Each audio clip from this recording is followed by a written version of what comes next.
"Sir, I demand you remove those military trucks from our cul-de-sac. This is a private community." Her voice cracked under the weight of her own indignation. Karen, our esteemed HOA president, was standing in the middle of the street in her robe and slippers, arms flailing like she was signaling a plane to land. The early morning sun reflected off her oversized sunglasses, and for a moment, I thought she might actually combust from rage. The federal officer didn't flinch. He calmly handed her a folder, thick, stamped, official-looking.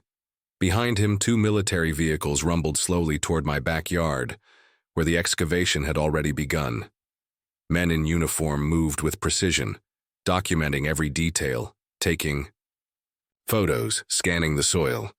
One of them carried what looked like an old rolled-up blueprint. Another had a ground-penetrating radar device, sweeping it across the lawn like a metal detector on steroids. Karen grabbed the file, scanned the front page, and then looked up, her face a mix of confusion and horror. "This can't be real. You can't just take over someone's property like this." The officer didn't even look at her. "Ma'am, this land is under federal preservation jurisdiction. We're reclaiming a historical structure that was unlawfully destroyed." A camera crew from the local news had already shown up. Neighbors whispered from their porches. I stood, off to the side, leaning against my mailbox with a travel mug in hand, watching it all unfold like an early morning soap opera. Couldn't have scripted it better. Karen turned to me, her voice shrill. "Did you do this? Did you call the government?" I took a slow sip and gave her my best "oh me." "Look, you know," I said, "there are a lot of ways to get revenge. But I never expected mine would involve the U.S. Army. I moved into the neighborhood 5 years ago, not expecting much, just a nice suburban escape from the chaos of city life. The streets were lined with leafy trees, well-manicured lawns, and houses that all looked the same, but somehow still felt uniquely theirs. There was an old charm to it, as if the neighborhood had been around for decades, even though most of the homes were fairly new. The kind of place where people said hello when you passed by, but didn't ask too many questions. A quiet haven. It wasn't until I stumbled across the tunnel that I realized my property was anything but ordinary. When we first toured the house, the real estate agent had mentioned the land's unique history, but I'd brushed it off as a selling tactic. The house was perfect, and the land was spacious, a great deal considering the area. I didn't think much about the small, seemingly inconspicuous door at the back of the yard, until one rainy afternoon when I went out to investigate. I opened the heavy steel hatch, and it hit me immediately. The cool air from below, the musty scent of old earth, and the sound of water dripping in the distance. It wasn't just a crawl space, it was a tunnel, not some forgotten backyard project either. The walls were lined with old stonework, and the ceiling had been reinforced with metal beams, giving it a sturdy, almost military feel. After a few trips inside with flashlights, I learned the tunnel had been part of a historic utility network from World War II, built by the Army Corps of Engineers. It wasn't just a forgotten relic, it was still intact, and somehow it had been overlooked by previous owners. That's when I realized the property came with more than just land. It came with a piece of history. The tunnel itself was large, enough to stand up straight in, and was perfect for storage, an emergency storm shelter, or even a strange little place to entertain close friends. For years it had become my personal retreat, a quiet spot when the world felt too loud. The neighbors weren't entirely thrilled when I discovered it, though. The older couple next door, Ed and Marge, gave me a half smile and a raised eyebrow when I first mentioned it at a block party. "Well, dear," Ed had said, scratching his chin, "you'd be surprised what's under these old homes." But it was Marge who gave me the real side-eye when she asked if it had any odd uses. My neighbors had always been friendly enough, but there was a certain nosiness to them, a curiosity about everything you did. The kind of curiosity that turned quickly to gossip if you weren't careful. They weren't malicious, but they sure didn't know how to mind their own business. For the most part, though, they kept to themselves, and I kept to mine. That was before the HOA came into the picture. The Homeowners Association had always been a loose concept in our neighborhood. Nobody really followed the guidelines. Sure, there were some discussions here and there about grass length or trimming bushes along the sidewalk, but the neighborhood was quiet, and nobody cared much. Then, Karen showed up.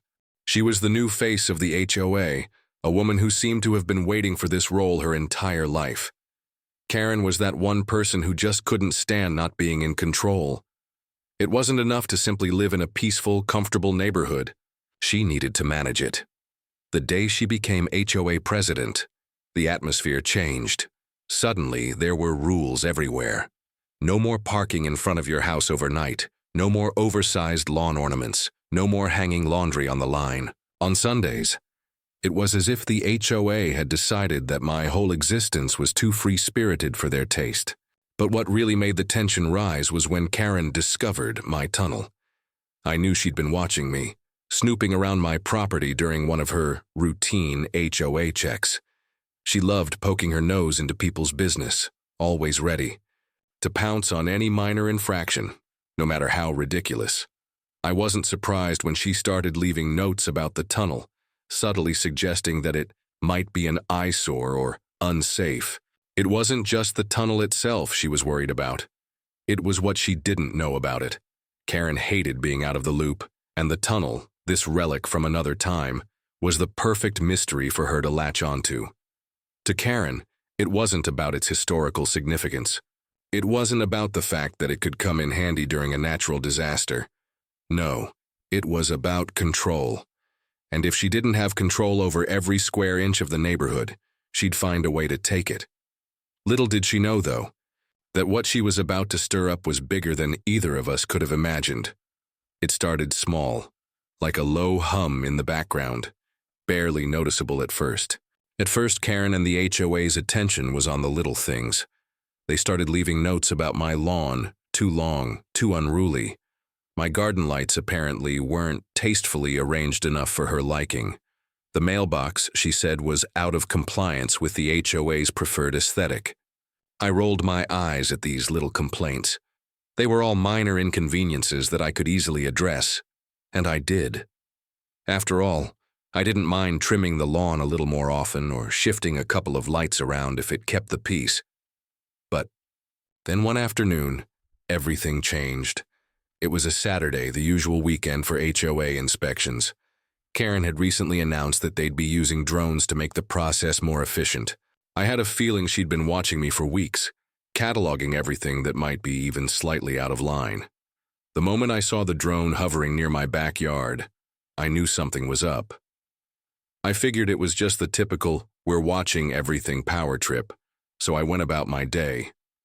I didn't think much of it until I saw Karen standing in my yard the following day, a clipboard in hand, looking over the back of my property with narrowed eyes.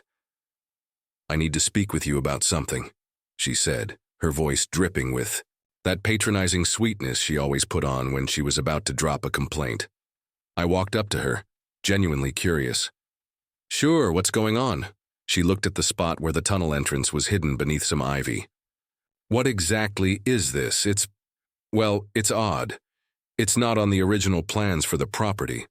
My stomach dropped as I realized what she was talking about. I'd never made any secret of the tunnel, but I hadn't exactly gone out of my way to draw attention to it either. I had always considered it a quirky, useful feature of my property. But Karen? She wasn't having it. "It's a utility tunnel," I explained, trying to keep my tone even. "It's part of the historic infrastructure of the property, built during WE2 by the Army Corps of Engineers. I have documentation if you'd like to see it." She raised an eyebrow as if I had just said something bizarre. "Unpermitted structure," she muttered, writing something down. "This is a violation of neighborhood aesthetics." I could feel the blood rising in my cheeks, but I didn't let it show. "It's not a violation, Karen. It's not even something I've altered. It's part of the property, has been for decades. I've got the records, the original blueprints, everything." She ignored me, her eyes glinting with an unfamiliar intensity. "I'm going to need to see the land titles, zoning documents. You can't just have something like this without permission. This will be brought up in the next HOA meeting." I could tell she was already imagining how she'd present this as some kind of scandal to the other neighbors. But I wasn't going to let her pull that card so easily. I reached into my bag and handed her a thick folder. "Here," I said with a polite smile. "I've got everything right here. Feel free to look it over. I even have historical records from the Army Corps. But if you'd like, I can give you a tour of the tunnel itself, show you what it's really about." Karen's lips pressed together into a thin line, and she didn't take the folder. Instead, she gave a tight smile. "I'll take this up with the board," she said, before walking away without another word. What followed wasn't a polite inquiry or a simple conversation. It was the beginning of a long, drawn-out war. Over the next few weeks, Karen began ramping up the pressure. She demanded to see everything: the property title, zoning regulations, even my homeowner's insurance. She didn't want to hear that it was a protected structure. She didn't care that it had historical significance. All she cared about was the fact that it was an eyesore and a liability. The HOA board got involved, sending me increasingly hostile letters demanding that I address the non-compliance of the tunnel. Neighbors were split. Some of them had always been on Karen's side, seeing her as the one to restore order to the neighborhood. They started backing her up, coming by to inspect the tunnel, asking me all sorts of odd questions. I caught whispers about weird underground stuff and rumors that I was hoarding in there. Others, however, sided with me. They had seen the tunnel's history firsthand. Ed and Marge, the older couple next door, took to telling people about its military past whenever they could. Still, it was clear that Karen wasn't going to stop. Until I gave up the land, or better yet, she could somehow find a way to take it from me. The more I thought about it, the more I realized Karen wasn't just worried about the tunnel's legality. She was angling for something bigger. She wanted control, and if she could push me out of the picture, maybe she could take the land, or at least make me regret not handing it over. The way she'd looked at me when she saw the blueprints for the tunnel, that wasn't just curiosity, it was hunger. The HOA started talking about legal action. They kept citing liability, even though there had never been an issue with the tunnel. They started threatening to fine me for violations that didn't exist, claiming that the tunnel was an unpermitted structure. Karen's voice got louder at HOA meetings. She wanted action, something public, something dramatic. It became clear that this wasn't about rules anymore. It was about power. And in her mind, I was just an obstacle she had to remove. It was a typical Tuesday morning when I first noticed something was off. The sun was barely up, the neighborhood still quiet, and I was just pulling into my driveway when I saw the heavy machinery. Excavators, bulldozers, machines that seemed out of place in the calm of my suburban street. My heart sank as I noticed the familiar orange cones marking off a section of my yard. Before I could even process what was happening, a man in a hard hat came over to my car holding a clipboard. "Ma'am, this is an emergency situation," he said, avoiding my gaze. "We're here to remove the unsafe structure." It took me a moment to realize what he was talking about. "What unsafe structure?" I asked, my voice low, barely above a whisper. "The tunnel," he replied, as if it was the most normal thing in the world. "The HOA hired us to take it down. It's been deemed a hazard." My stomach flipped. I could feel the blood rushing to my head, my fingers gripping the steering wheel. I stepped out of the car, my legs shaky. "No," I said, struggling to keep my voice steady. "You can't do this. You don't have the right." But the man just nodded at the machinery. "We've got orders from the HOA," he said, pointing to the private crew who were already moving in to dig around the entrance of the tunnel. "We're just doing our job." I turned around expecting to see Karen, expecting to see her smug face standing off in the distance, watching everything unfold. But there was no sign of her. Not yet. I was too late to stop them. They were already on my property, tearing into the earth like it was just another job. I sprinted to the backyard, and there it was, the entrance to the tunnel, gone, completely obliterated. The stone door had been ripped from its hinges, crushed under tons of dirt and debris. The earth had been filled in, the entrance buried as though it had never existed. A giant pile of dirt and rocks now sat where my tunnel had been, mocking me in its finality. I ran toward the site, my eyes scanning the wreckage. Inside the tunnel were family heirlooms, emergency supplies, old military gear, things that had been in my family for generations. Everything I had carefully stored in there, everything that had been important to me, was gone. My heart pounded in my chest, and a wave of grief swept over me. It wasn't just the tunnel, it was the years of memories, the objects I had stored away for safekeeping. Priceless documents, photos, old letters from my grandparents, ruined. I stood there for a long time, my hands trembling at my sides. I could feel the weight of the destruction in the pit of my stomach, the sense of violation that was too deep to describe. But despite the overwhelming surge of anger and disbelief, I didn't shout. I didn't demand an explanation. I didn't fight back, not yet. Instead, I turned away and walked to the front of the house. There, I saw a freshly posted bulletin from the HOA, proudly displayed on a wooden stake at the edge of my lawn. Illegal structure successfully removed. Safety restored, it read, in big, bold letters. The smug tone of the message hit me harder than the loss of the tunnel itself. They were proud of this, proud of destroying something that didn't belong to them, proud of ruining something that to them had always been an inconvenience. But I didn't let the tears fall. Not yet. I took a deep breath, steadied my hands, and walked inside. I couldn't afford to show weakness. Not now. Not when I had something far greater in mind. I smiled to myself, almost amused by how easy it was for them to think they had won. I could feel the threads of fate pulling tight, like the tension before the snap of a bowstring. I just smiled, thanked them for their concern, and went home, I thought, letting out a small, quiet chuckle. Because I knew something they didn't. As I stood there staring at the wreckage of my property, something clicked inside me. The anger, the betrayal, it all began to settle into a cold sense of determination. They thought they had won, but they had no idea what they were up against. I took a deep breath, trying to clear my mind. It wasn't just the tunnel that had been destroyed. It was the history behind it, the very thing that made it untouchable.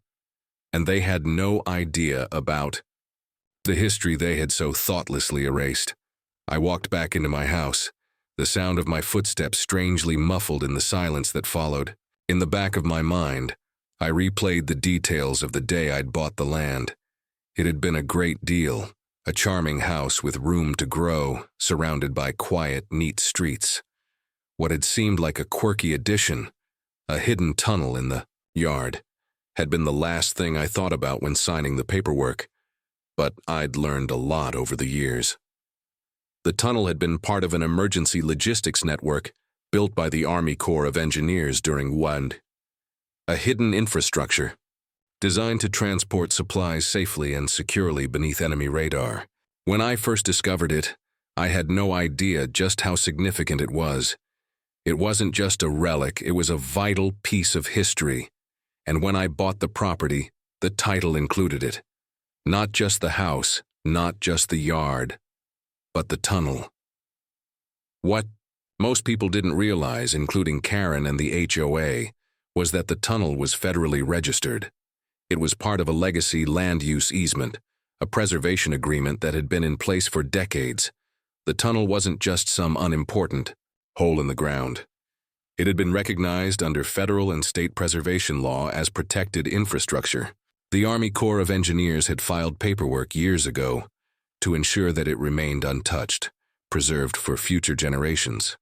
The legal registration was ironclad, but I'd quietly updated it over the years, just to be sure. When I'd learned about the tunnel's significance, I'd taken the necessary steps to make sure no one could touch it, no matter what. My cousin, a military historian and lawyer, had helped me make sure everything was airtight. He'd worked with the Army Corps to ensure the preservation order was still valid, and that the tunnel was listed under the National Register of Historic Places. Everything was in order, but I hadn't thought I'd ever need to use that information. Not until Karen and the HOA started their campaign. Now, as I stood in my kitchen, staring at the framed copy of the preservation documents hanging on the wall, I realized that they had made the biggest mistake of their lives. They didn't just destroy a tunnel.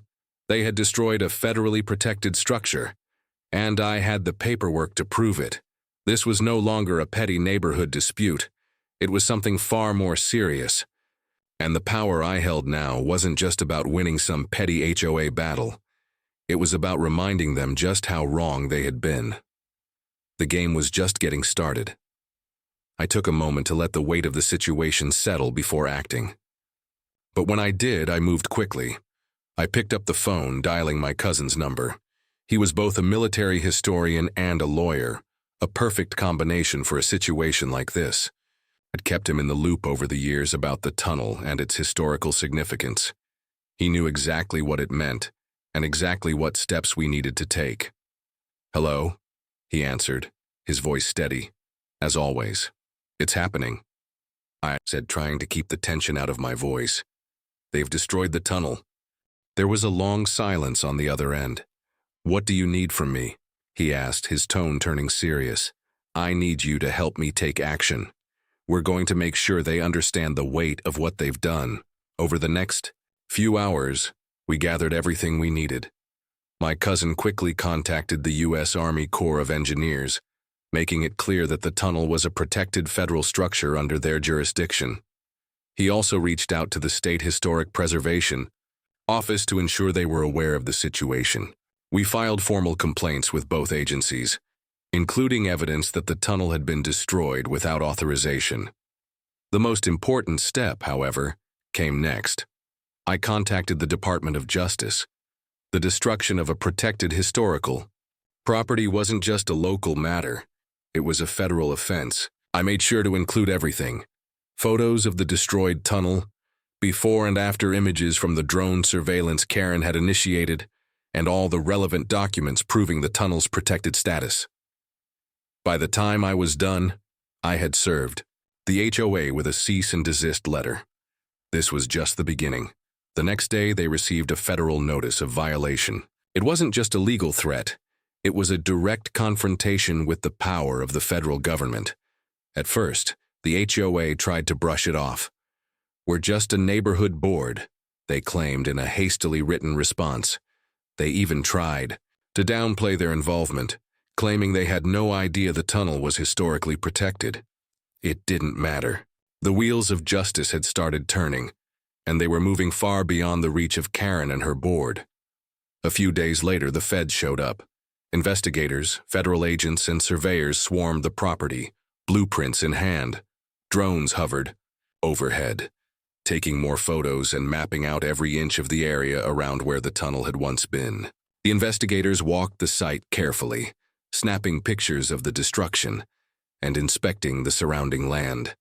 I stood to the side, watching the process unfold with a quiet satisfaction. The HOA, Karen especially, had no idea what kind of mess they had stepped into. As the feds worked, things started to unravel for the HOA. The members of the board began to split, some realizing just how deep the hole Karen had dug for them. A couple of board members resigned, claiming they didn't want to be involved in such a mess. Others, those who had blindly followed Karen's lead, started distancing themselves from her, privately throwing her under the bus. Whispers began circulating about the damage to their reputations, and I could see the cracks forming in their carefully constructed facade. It was the beginning of their downfall. I wasn't just going to win. I was going to make sure they understood that what they had done wasn't just a mistake. It was a federal crime, and I had the full force of the law behind me. The day of the formal hearing arrived, and as I walked into the courtroom, I couldn't help but feel a sense of satisfaction settle in my chest. This wasn't just a personal victory, it was a reckoning. The HOA had finally reached the point of no return. The state and federal representatives were seated at the long table, and across from me, Karen sat, her face pale and tight with anxiety. I could tell she wasn't used to being on the receiving end of such a spectacle. The hearing was long, intense, and exactly as I had hoped. The evidence was overwhelming. The Army Corps of Engineers presented their case, showing exactly how the tunnel had been historically protected and federally registered. The State Historic Preservation Office filed their official complaints, emphasizing the violation of federal preservation laws. It became clear that the HOA had, in fact, trespassed on a protected site, disregarding not only the legal protections, but also the basic concept of property rights. Karen tried to stand her ground, but it was like watching a sinking ship. Her attempts to defend herself became more desperate as the facts piled up. It was evident that she had acted out of her own petty desire for control, without regard for the historical significance of the tunnel or the law itself. The verdict came down swiftly. The HOA was found guilty of multiple violations. They had illegally destroyed a federally protected structure, trespassed on registered land, and acted without regard for legal procedures or due process. The fines were steep, 6 figures, easily. The HOA, once a powerful force in the neighborhood, was now facing financial ruin. But it didn't stop there. Karen was removed from her position as president, and in a move that shocked even her most loyal followers, she was personally sued for her role in the destruction.